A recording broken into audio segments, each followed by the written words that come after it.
For more than 20 years, CTV has captured the moments that matter in our community. From our studios in St. Clair, you're watching Focus with Paul Dingeman. Well, hello again, and we've got a very exciting show for you today. We've got a story about the Edmund Firtzgerald 50th anniversary and some surprises for you there.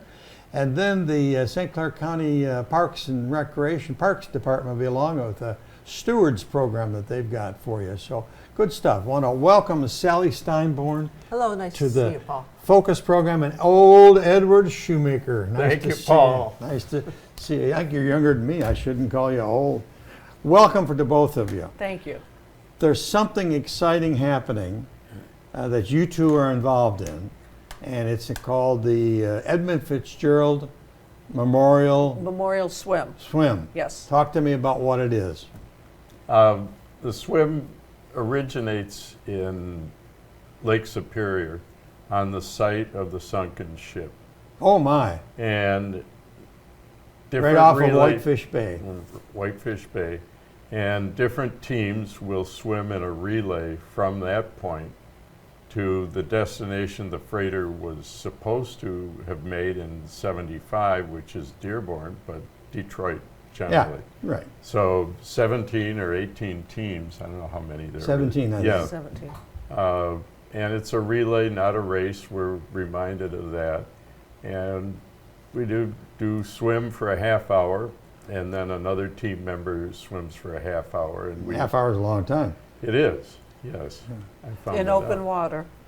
Well, to give the audience that might not know much about the history of the Edmund Firtzgerald and what she did and when she went down, we found a video from a television station on the west side of the state of Michigan, and if the guys in the control room will run that now, give us a little overview of the whole project, and then we'll come back and talk some more. Right.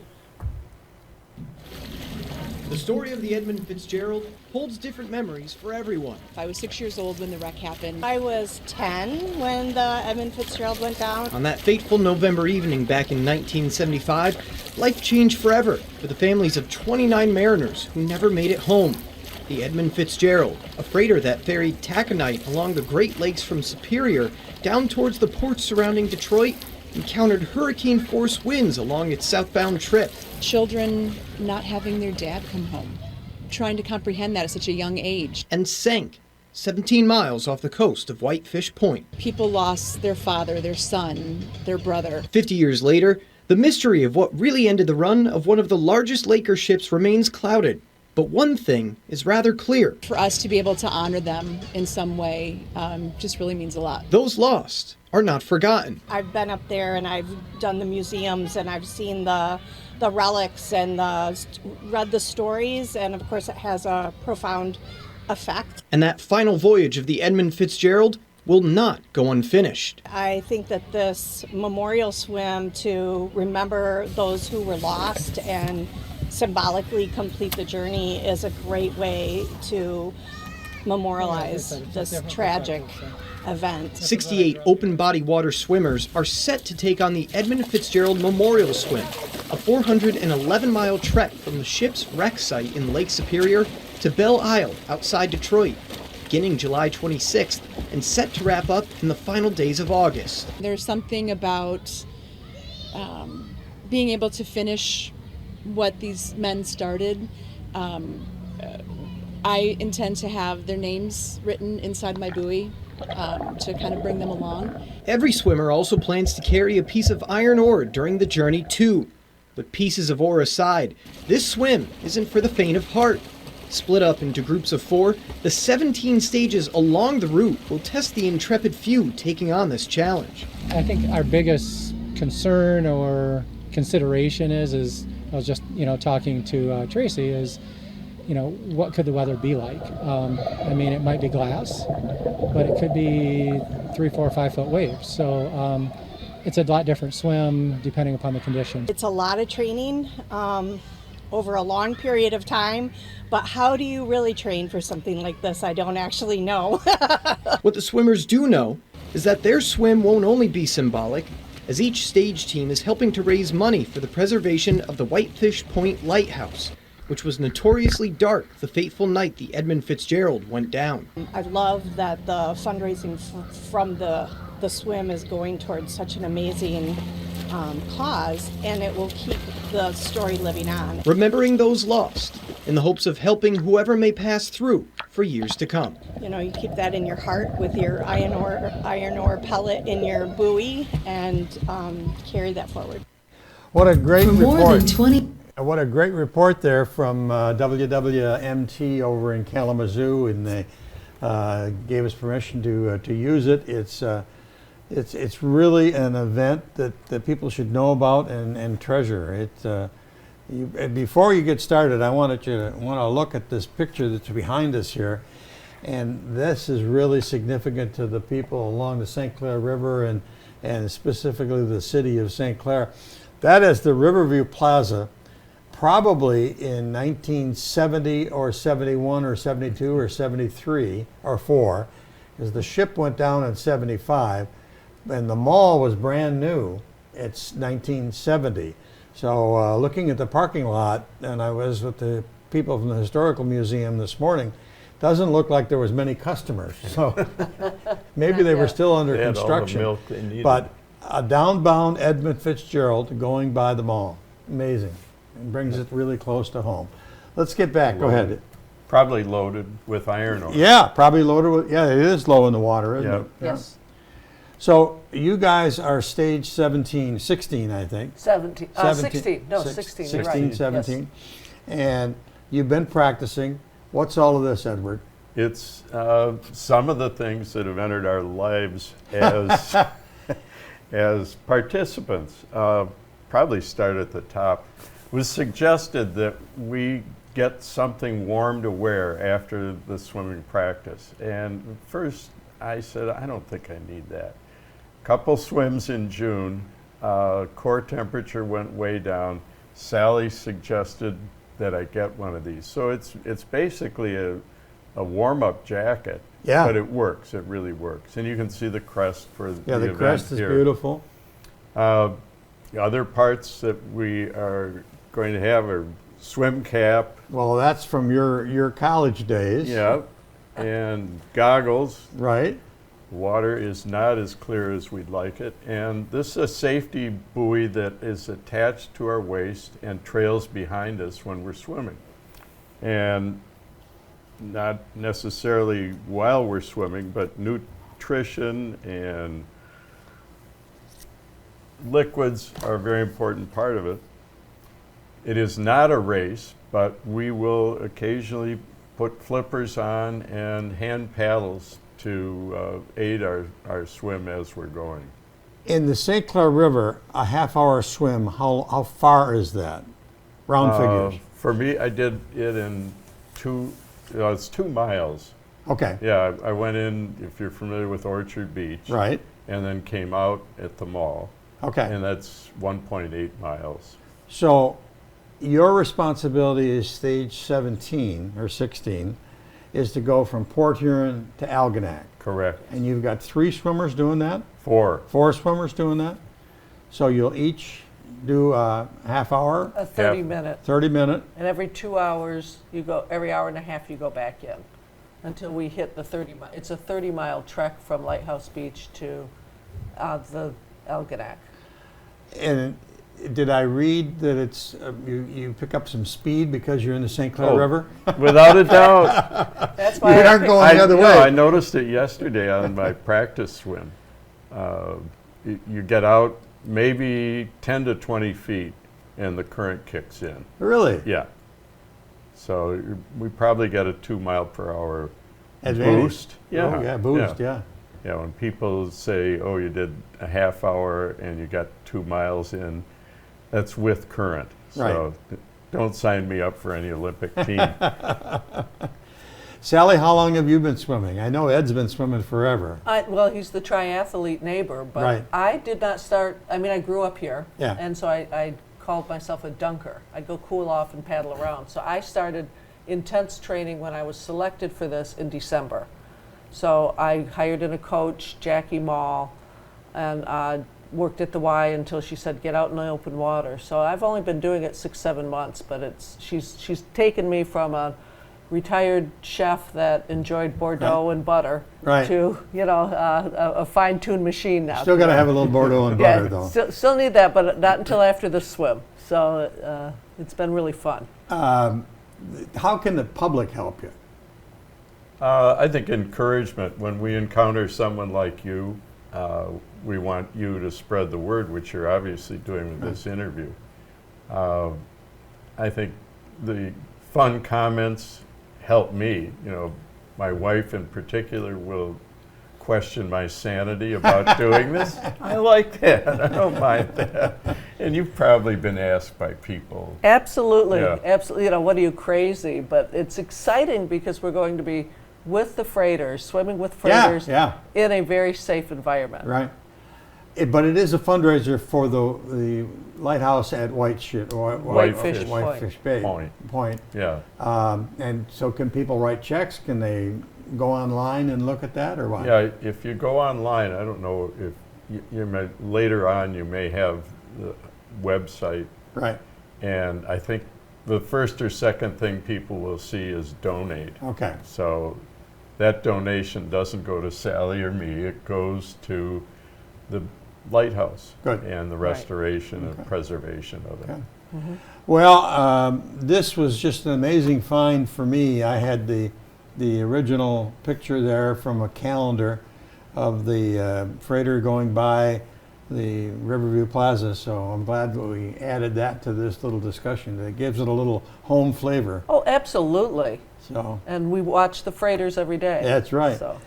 Anything we missed? I'd say tell the people in St. Clair County to be on the lookout for us swimming and cheer us on if you happen to be on the river, home or something. What days are you going to do it again? We're not exactly sure. Okay. August 23, 24, 25, and one of those 3 days based on Mother Nature. Between now, they've finished the first 3 legs. Now they're starting the 4th tomorrow. Okay. And so they were required to keep those 3 days open. Okay. All righty. Well, Sally. Thank you. Pleasure Good seeing you again. you, and always a pleasure, Edward. I agree. That's quite a feat. You should watch out for it. And I know the Times Herald did a nice story on it. And there's some connections to the Firtzgerald family. We never even mentioned that. Let's mention that. Sheila Firtzgerald is, and Chris Totten are our other 2. There's going to be 4 of us. And Sheila is a descendant from Edmund Firtzgerald. Her mother, Jean, and my mom were best friends. That's how I heard about this, was through Sheila. And she signed up for it immediately last year in August. So there's even a more with our group, connection to the whole thing by a family member. Yes. So that's wonderful. All righty. That's your invitation to get involved, and don't miss it. It should be fun and great to watch. Back with our next guest in just a second.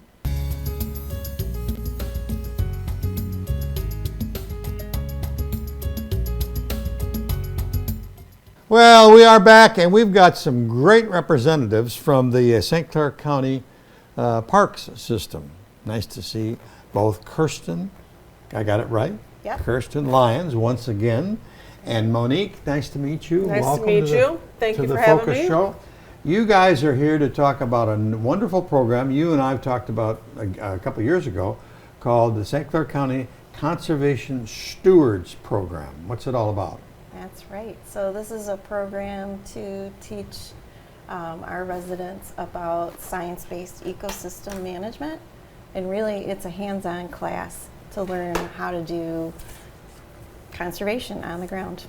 And it's open to the public, anybody in the county. Yes. And anybody from outside the county. Oh, really? Yeah. So just goes in from the area. September, 8 weeks until November. So it's free. It's not free. Oh, it's not free. It is a tuition-based program. Okay, that's fine. Yep. Sometimes it's better to pay than you really show up. Yes, right. That's right. So yes, the quality of education is such that we do have a tuition for the program. So. Okay. Talk to me about what happens, and the fellows will throw some pictures of previous years up as we're talking. Oh, great. Yes. So So this class starts just after Labor Day. There are in-person weekly classes that also visit a site every week. So you'll see a different natural ecosystem in St. Clair County every single week. Wow. And we visit those sites. We have a different instructor every week, and they are experts in whatever ecosystem we're talking about that night. And they lead the tour, and they also do an indoor presentation right after the tour. Yeah, what is natural community, society, heritage, conservation, aquatic ecosystems, lakes, streams? Those are just a few of the topics. So it's a wide subject matter. Yeah. Yes. And then Monique works at the Pine River Nature Center, which is a RESA facility. So Right. Monique can talk about the topics that we study and places that we go with this class. Yeah, we're going to end up starting off at the Pine River Nature Center on September 10th with what is a natural community, and then one of our field trips, our Saturday field trips. We have Saturday field trips as well, 2 of them. One of those will also be at the Nature Center. The Pine River Nature Center will be getting in the river to study aquatic habitats, benthic macroinvertebrates, to find out if the Pine River is a healthy ecosystem or not. So participants will be able to have hands-on activities doing that as well. So a lot of fun. That's great. It's great. But it runs right through September, October, right into November. It's pretty cool. We talked about registration. How much is the cost? The tuition is $250. That's not bad It's for not all too this. bad. Partial scholarships are available, but people should start going through the motions of registering now, because registration closes August 17th, and if you're going to try for a scholarship, you need to do that before you register. Okay. And where do I register? I'm looking So at, if you search on Michigan Conservation Stweards Program online, it'll take you right to the webpage for that. Okay. And then you'll see that there is a tab for St. Clair County off that. there's some of the pictures. There it is, right there. Yeah. Okay. Yep, and there's the web address. Yep. Okay. Throw those pictures back up there for a minute, fellas. Oh yeah, that looks. Where are you there?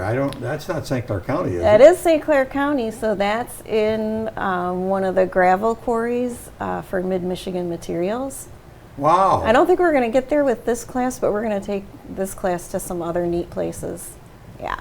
So we had one of the SC4 instructors taught about geology while we were standing there, kind of looking at the layers. Oh, that'd be of cool. sediments. Yeah. That'd be yeah, cool. It is. No, it is really cool. So this this year is we in the have- quarry. That's like in their workshop. The Right. indoor presentation was in their workshop. And I didn't realize we had quarries in St. Clair County. We Probably do. most Yes, people sand don't. and gravel quarries. Mm-hmm. And this is the way the class will be conducted, maybe.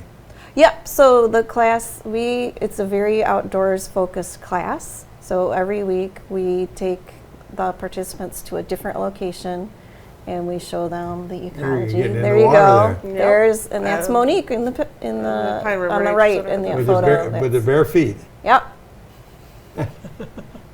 Well, Monique's not afraid of any benthic No. macroinvertebrates.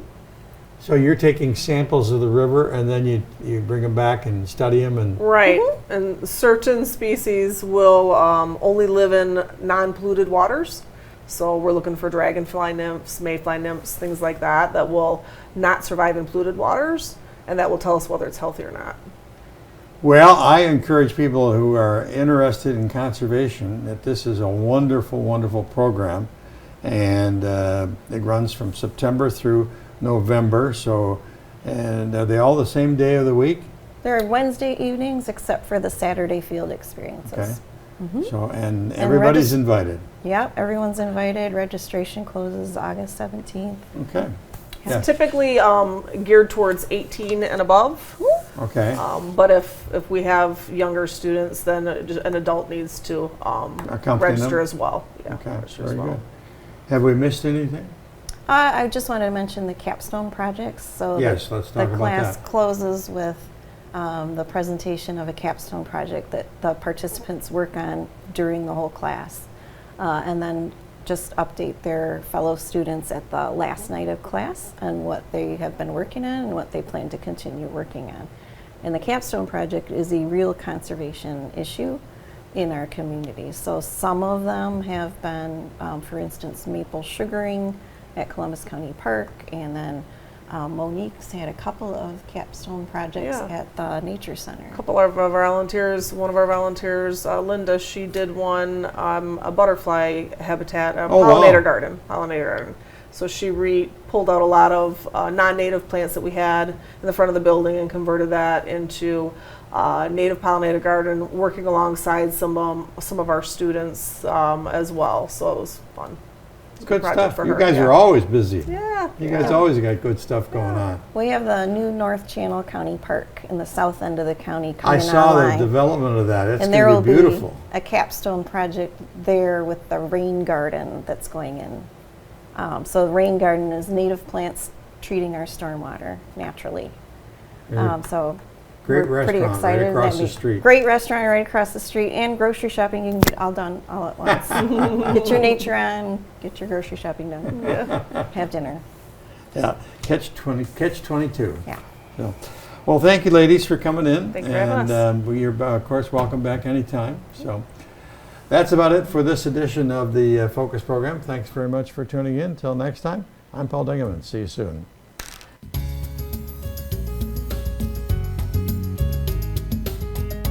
Thanks for watching Focus with Paul Dingeman. Focus is produced at the CTV Community Television Studios in St. Clair.